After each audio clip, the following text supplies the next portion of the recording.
Hello everyone, I have been selected in Smart System Solutions Private Limited with 2 LPA of salary package. My name is Praddyumn Singh. I am from Varanasi, Uttar Pradesh. I did my graduation in BTech from CSE in 2023 from Saraswati Higher Education and Technical College of Engineering, Babatpur, which is affiliated with Dr. APJ Abdul Kalam Technical University, Lucknow. And one day I was searching for the job, then I got to know about eVision TechnoServe.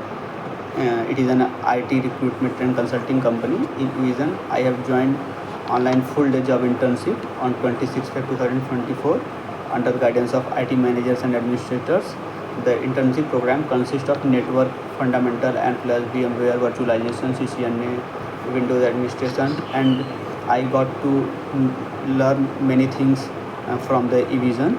I think they taught us theoretical as well as practical knowledge also. I think this practical we have done is equal to IT company experience.